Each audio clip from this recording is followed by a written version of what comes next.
Hi everyone, welcome back to my channel. Today we're going to be discussing my TBR, or at least my potential TBR for the Sunrise on the Readathon, which is hosted by Kitty Coulson.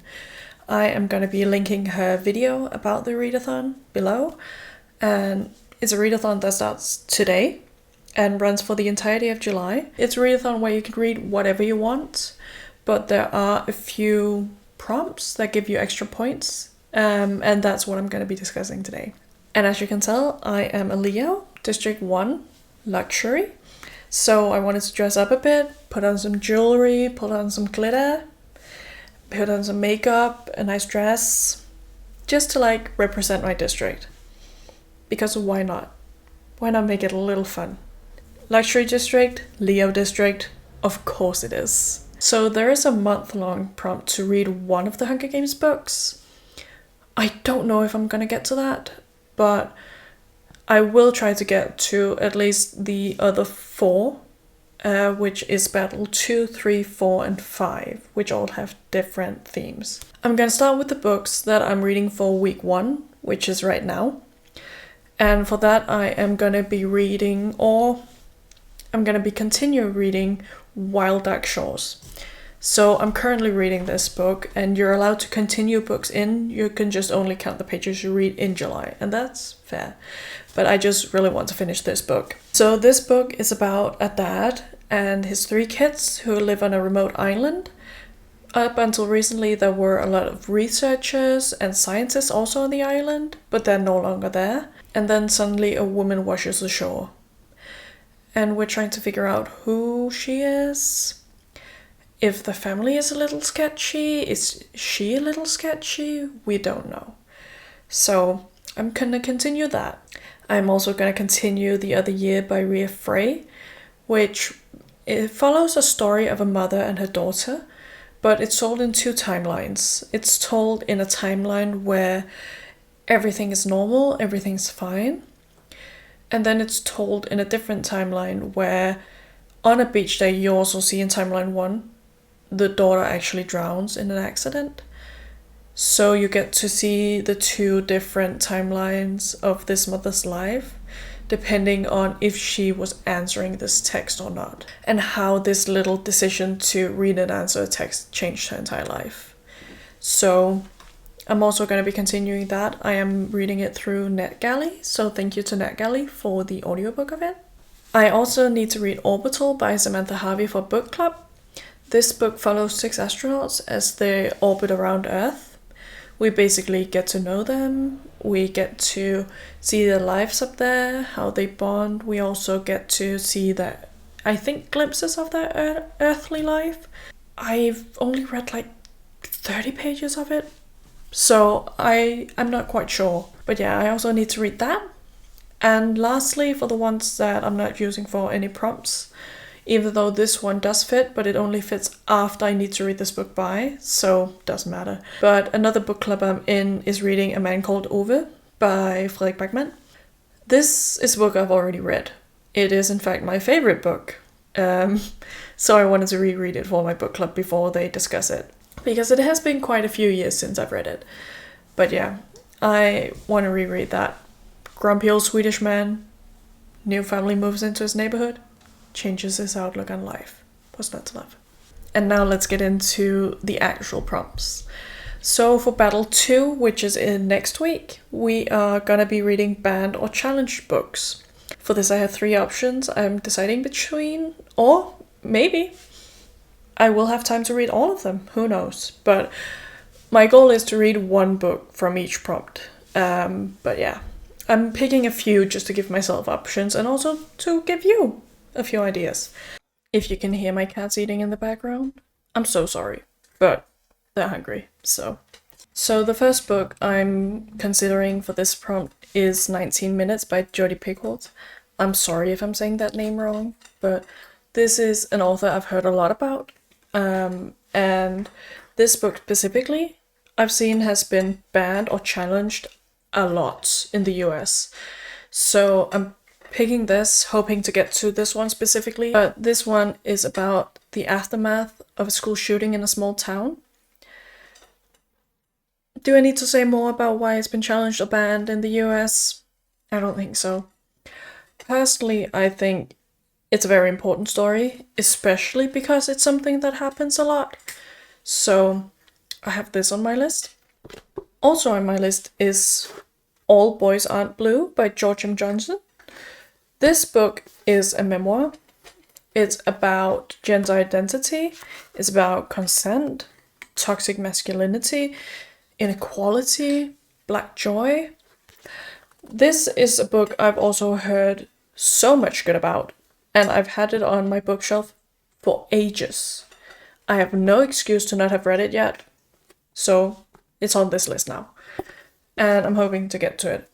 Also, like, look at this cover. Isn't it stunning? Yeah, this is also an option. And lastly, we have The Scarlet Letter by Nathan Hawthorne. This is a classic. I don't think I need to say anything. We all know what this is about. Maybe you've watched ECA like me. This is just one I've owned for ages. Also a very pretty edition of it. Want to eventually get to it. I have so many unread classics on my shelf. So now I'm gonna try to get to them. And this is maybe a start. I will say the font in these books is tiny compared to other books. So they do feel a little long to read. It's an option.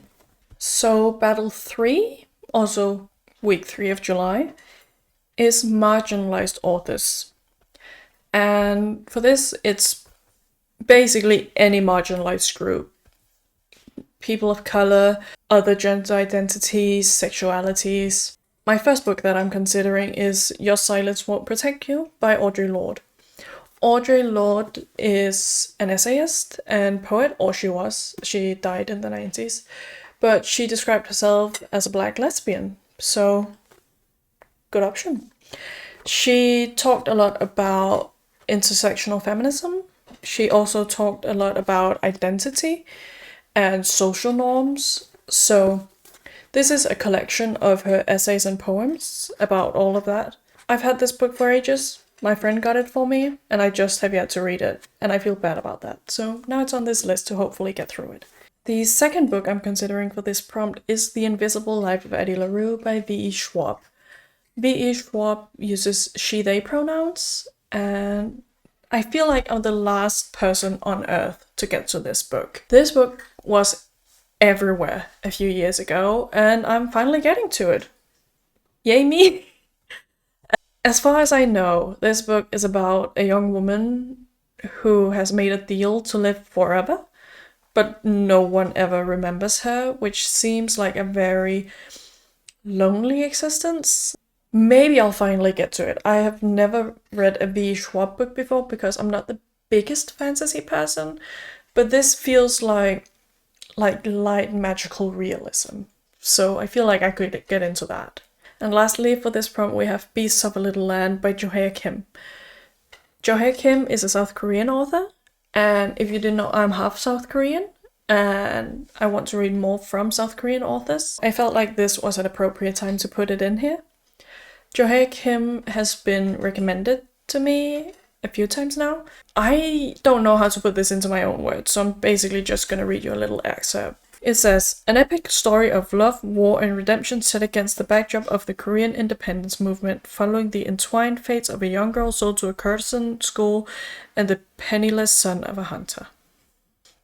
It seems like it's just historical fiction, and for me, any kind of just like contemporary, literary, historical, whatever, I'm down. Put me down for it. I'm in. So that is also an option. Now for Battle 4. Battle 4 is all about translated work. And translated is basically counted as if it's not written in your first language, then and has been translated into a language you can read, then you can read it for this prompt. My first language is Danish, so I can't read any Danish books that have been translated into English, but I can read these books. So the first one I'm considering is Hunger by Choi Jin-young. This is also South Korean. First of all, I just thought the name fit perfectly for this since it's kind of Hunger Games themed. And also, In the simplest way possible, this is a book about cannibalism as a metaphor for love. If you know me, you know I have picked up too many books about cannibalism on accident. So it's nice to know it's about cannibalism before going in. I'm also considering My Husband by Ventura, which is French. When I looked at Storygraph, the people I'm friends with on there had given it 1.5 and 4.5 stars. So don't know if this is going to be up my alley or not. It's basically about a woman who's extremely dedicated to her husband, who she think he's perfect. So yeah, if you know me, you know I try to go into books knowing as little as possible. So I'm maybe not the best at explaining books before I read them, but I hope you can live with that. So yeah, whenever I see friends' ratings being that diverse, I always want to figure out where I land on that spectrum. So that's why I've picked it. And lastly for this section, I have picked The Memory Police by Yōko Ogawa. This is Japanese.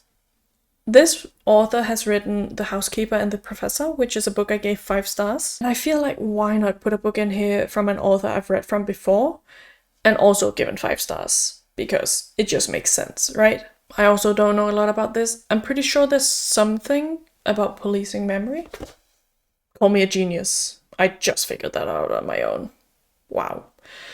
But yeah, basically I think it's something about memory and people maybe having to not remember something, and that's being policed. The cover looks interesting, so that's the main reason why I became interested in the first place. Then I found out it was the same author as the other book, and I was sold. So, on the list. And finally, Battle 5. Battle 5 is all about books with under 10,000 ratings on Goodreads or Storygraph. So I only use Storygraph, which for this prompt seems like a huge advantage because there's far less users on Storygraph, which means fewer ratings. These are the books I've picked out so far as options. So recently Meg with Books talked about this book in a video, which is Tell Me What I Am by Mannion. It's about 2 women and a family member disappears and it brings them together. Or they have to find their way back to each other. I just know that Meg gave it 5 stars. And I know Meg and I align a lot on ratings for books. So why not throw it in there? And this book only has 369 ratings on Storygraph. So we're well below the 10,000. So gotta throw it in there. Next up we have a nonfiction, which is The Secret History of the Rape Kit, a True Crime Story by Pagan Kennedy. This, as I said, is a nonfiction. I'm also just gonna read you an excerpt from this because it explains it way better than I could. It says, a thrilling novelistic work of journalism that uncovers the remarkable and hidden story of Marty Goddard, the woman who invented the rape kit, changed the course of how we treat sexual assault forever, and then vanished from the record. Personally, this is a story I want to know more about, especially because there is such a huge problem nowadays with rape kits going untested. So I want to know more. Maybe this is not gonna fit in anywhere in my reading this month, depending on how I'm feeling. Because I do feel like you have to be in the right headspace to read this.